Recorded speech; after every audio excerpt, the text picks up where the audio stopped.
are going to talk to every single coach that is there because there are some good coaches, obviously. So I want to make sure I sit down with everybody. Going to do that today and tomorrow and however many days it takes, and understand them as coaches, get a feel for them and that type of thing. So we'll do that first. And then we'll huddle up along with everybody and start to put some names together and put a list together and get started. But we're going to be very methodical about this. There's truly no rush to this. We want to get it right.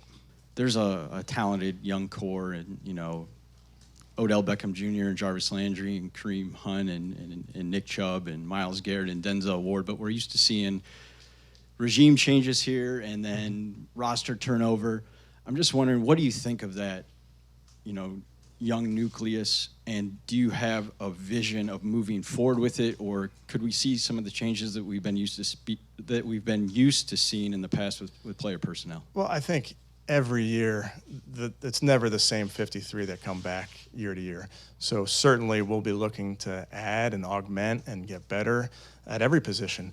But you mentioned those core guys, and those are some really good young football players. So that's where this job was so attractive to me, because not only do we have the right people in the building, we have the right players in the building. And we'll add to it. I don't dispute that. But you mentioned those guys, and those are some good players at multiple positions. So it's definitely somewhere that we have a really good start on this. For those of you who have been wondering where my beard went, it went to Stefanski. Yeah, he's got a little bit of salt in that.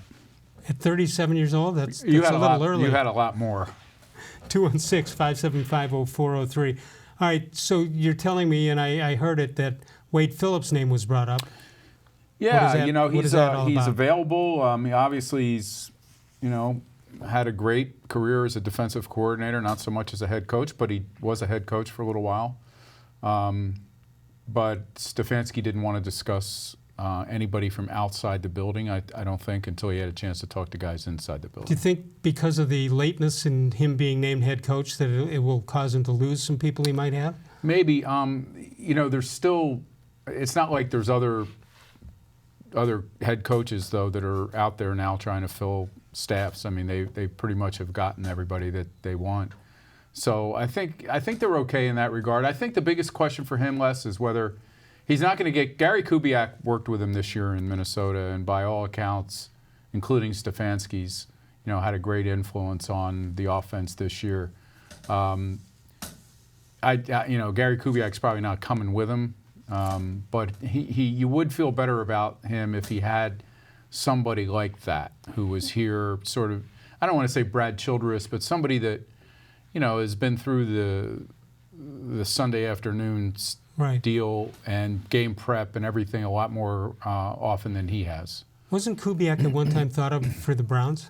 I think he was. I've lost track of those minutia. Those head coaching searches now as to when that was. Does that go back to Romeo Cornell? Does it go? It's been a while. I remember him turning it down. Not being interested in it. So that's the question about first-time head coaches in this league is, can they put a good staff together? And in his case, he's been in one city for his whole career. So has he crossed paths with enough different coaches to? Yeah, is that a bad thing? Not a bad thing. Is that a mark against his record that 18 years in the league, all with the one team, and he didn't become a coordinator till last year? Yeah, I don't know if it's necessarily a mark, but I think it did catch my attention. I realize he's only 37 years old, but until last year, he basically was a position coach who just bounced around and got a lot of experience coaching different position groups. It's not always the best or most predictable path to head coaching job. Well, you can